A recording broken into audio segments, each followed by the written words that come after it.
Hi guys, I'm going to show you how to operate this juicer steamer.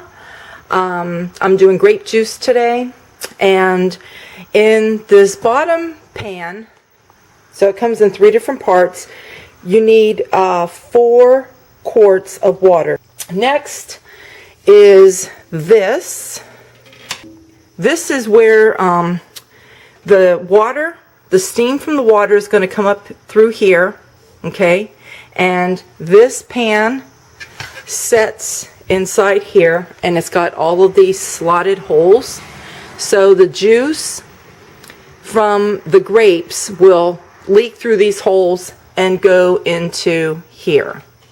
And I guess as this fills up, the juice will come through here to start, coming down there, so we know we can start filling up our jars. So this top part then comes on top of here, and inside here I have 4.5 pounds of grapes. Okay, so here's the book, the time, and the yield chart, and I'm going to come down here for grapes. We need 60 minutes, and it says it yields 2 to 3 cups per quart, depending on the ripeness and the juiciness of the grapes. But when you come over here to the fruit section, which, it'll tell you how much of everything that you need to get, so you know how many jars, okay? So, well, wait a minute, that was 5.5 pounds. I said 4.5 pounds. So 5.5 pounds of grapes should yield you 4 quarts. And I probably have about 5.5 pounds here because I got over 11, between 11 and 12 pounds of grapes total. And I had five of these bags. I just weighed them at the grocery store. I took each bag and I put it on the scale and I weighed them out. So that's how I know I have between 11 and 12 pounds of grapes. So I should get 8 quarts of grapes total. So I'm starting out with this bunch here. I need to get the lid on it. And I have some more that was from that same bag that are already washed. And I have to wash these. The next step is I have all my jars that are clean.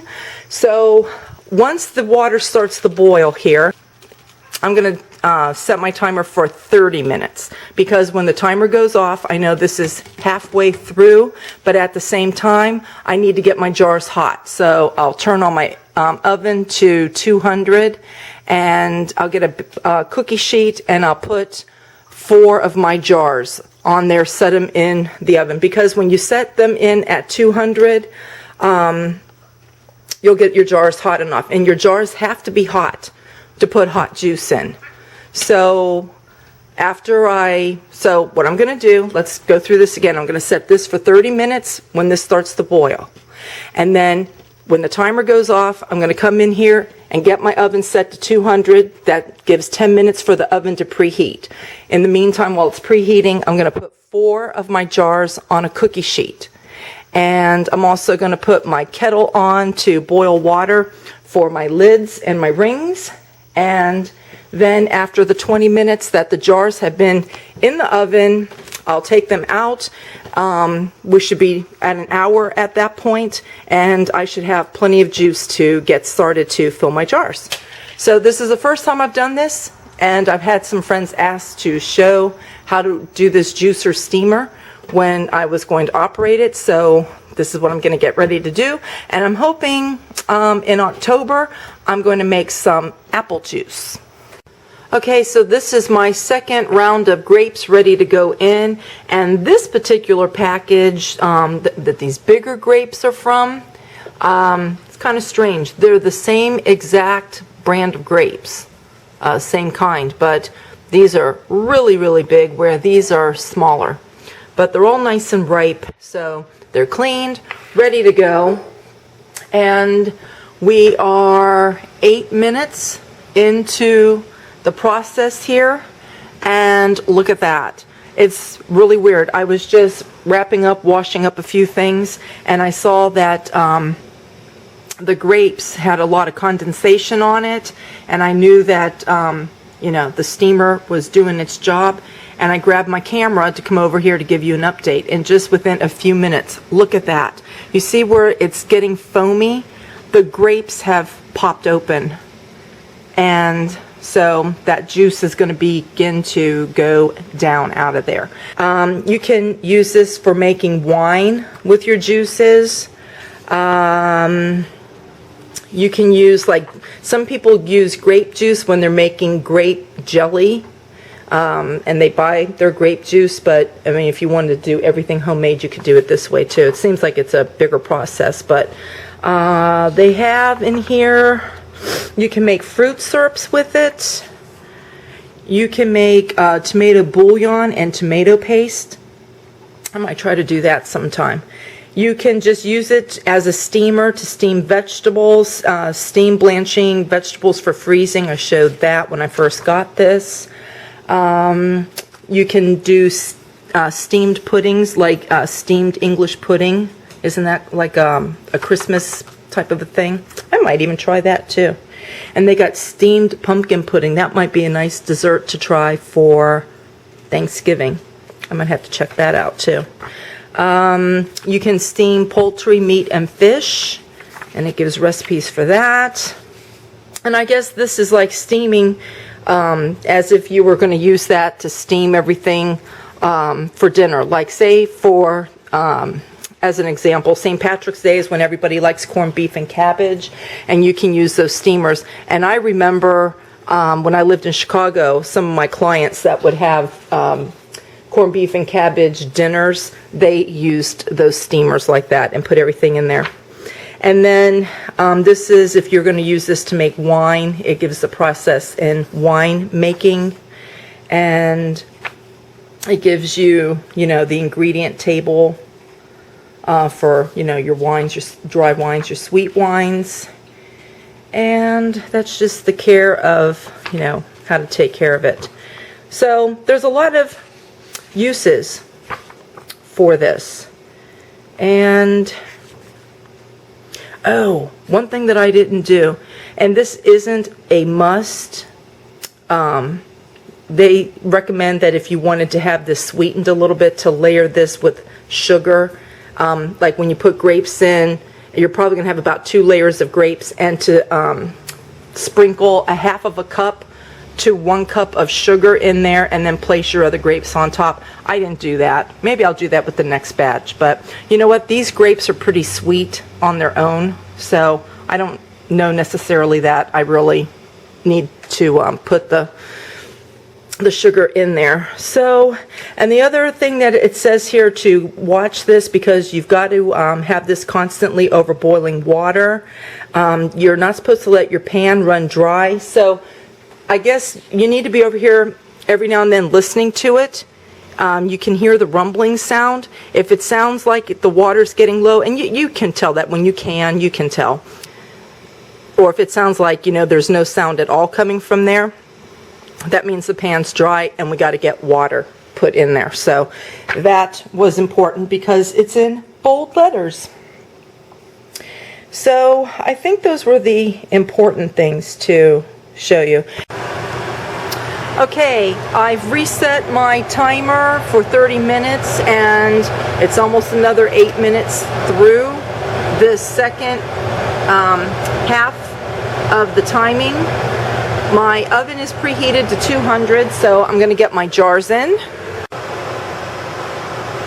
At this point also, I had to turn my fan on because a lot of the steam is starting to come up here, and you don't want all that all over, you know, your microwave or anything. I've already got a pan of water on, boiling. I'm going to cut it back, the temperature, and probably when I get down to 10 minutes, so in about another 11 minutes or so, I'll put my lids in so they can begin to sterilize. It's always a good idea also to have on a kettle of water for when you get to the halfway mark.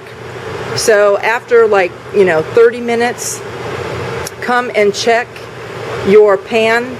I had to, and I found that I only had maybe like this much water. It was getting really low. You can see the liquid coming through here. this is really nice. These clamps, you can also use it like a hook to keep this out of the way, so when you put that down.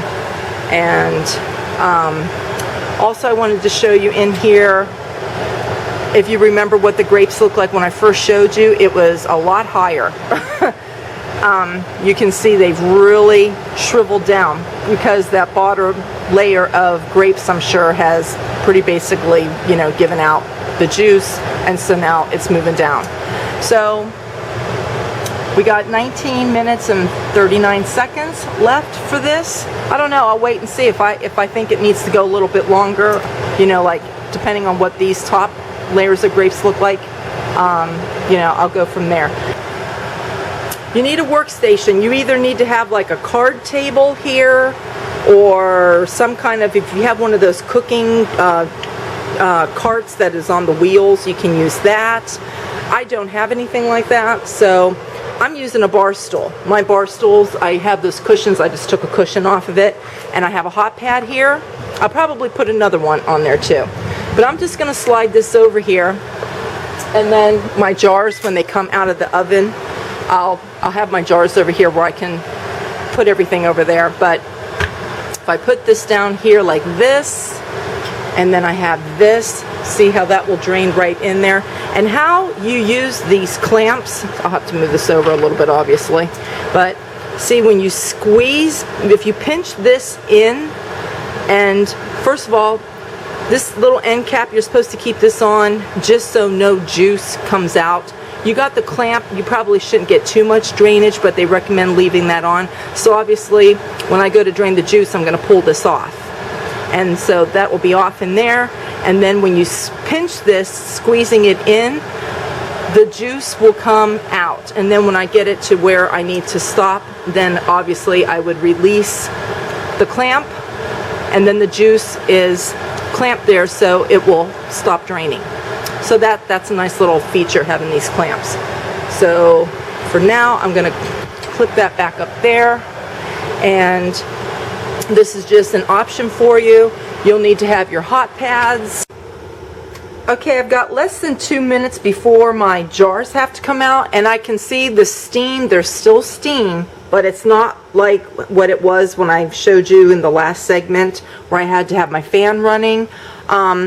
I'm finding that's probably a good idea to check your water level every 20 minutes. So always make sure you have water boiling. I got a kettle there, I've got that one there, keeping it boiling because I know we need water. So let me just check this.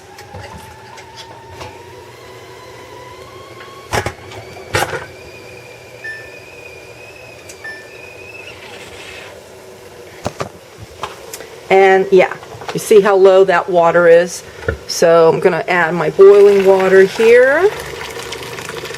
So yeah, I would say probably every 15 to 20 minutes, just check your water level. So I'll need to fill that back up, and we need just a little bit more boiling water there. That's probably about where it needs to be. And then let me put this back on. So we need to get one jar right here, and let me get this, and I'm going to have to pull off this cap. Look at the juice coming. I've got to pull off this cap. Whoops. Okay, so here we go. And this is pretty hot. I'm going to pull this to the side. I probably should put those on, and I think I'm going to, because this juice is a bit hot. Only thing is, I hate this because I can't work with these mitts. I'm going to try my pot holder here.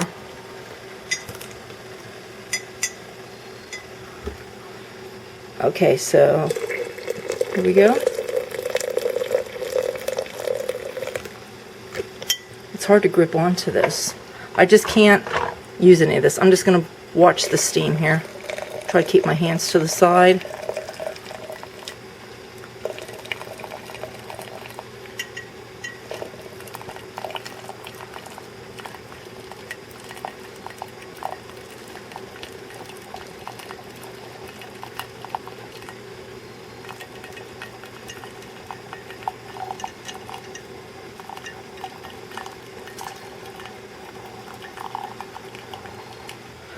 And quite honestly, I don't think that this is going to do 4 quarts.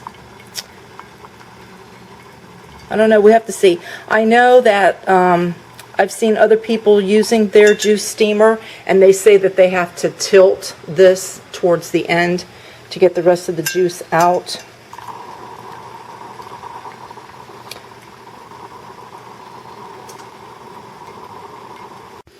Okay, I'm going to turn my water back on, because what I did was towards the end there where you have to tip this, it's a little bit difficult, so I just clamped it so no juice would run out, and I just put my jars down here and, you know, lifted this up and poured it in.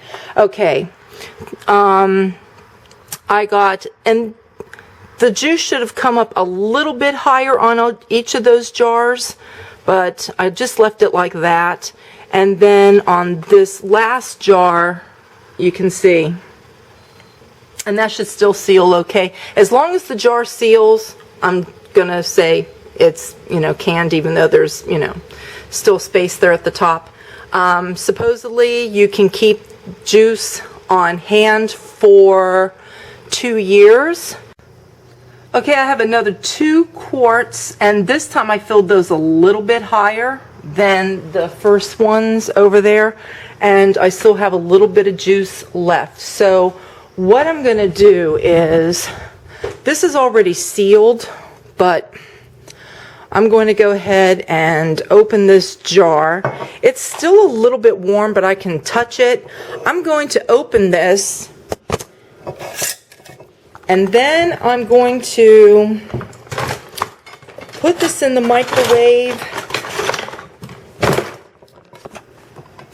for about a minute, and get this a little bit hotter than it is, and then I'll put this hot juice in there. So we want to keep everything nice and hot so that things seal. So I think if I put that in there for a minute, and I'll show you what these grapes look like. They get very dry, and just like that, you can tell that, you know, there's no juice left in those. Okay, and obviously when you use a lid, you've opened it, you need to get a fresh lid. So first thing I need to do is wipe anything there, get my lid on. Okay, so we've got 3 very hot jars. Here's the thing. What I'm going to do, because when I opened that jar, there wasn't that much of a suction sound when I opened it. I heard one of my jars ping over here, and this other one, it sealed. I mean, it's sealed, but I didn't hear it ping. And, you know, I want to make sure that these are good and sealed. So what I'm going to do, I'm going to get all of this cleared away. I'm going to get my water bath canner out, and I'm going to put these jars in my water bath canner for about 25 minutes. Okay, so we learn things by trial and error, and remember that first batch of grapes that I did, and I told you I didn't get my jars all the way filled up. I had a glass with this much juice left over, and what I did, I just popped the lids off of those, because, you know, when I heard the first jar, I heard it ping, but I didn't hear the second one ping, though the seal went down, and sometimes that happens in the canning process. But so far over here, the same thing. I have this seal that's down, that one's down, but I didn't hear either one of them ping. This one, the seal's not all the way down yet. So I decided to drag my water canner out, and I think I've got to put, I got lids in here, I got to soften those rings, because what I'm going to do is I'm going to just fill these up. And then this little bit, I'll taste it here in a little bit. But I think what I'm going to do from now on, when I make any of the juices, that juice does get really hot in that steamer. It really does. But I like to hear my jars ping. I like to make sure that I've got a really, really good seal. So I think from now on, even though the juice is hot coming out of that juice steamer, now I've seen, and I'm going to post a video in the show more, where, you know, these ladies just did the juice and didn't do it in a water bath. They just put the lids on and everything. And this one lady's been doing juicing for years. And so that might be okay with her, but for me, seriously, I want to hear the pinging sound on my jars. Okay, so while my jars are in the water canner over there, I wanted to go over here because I only got 5 quarts.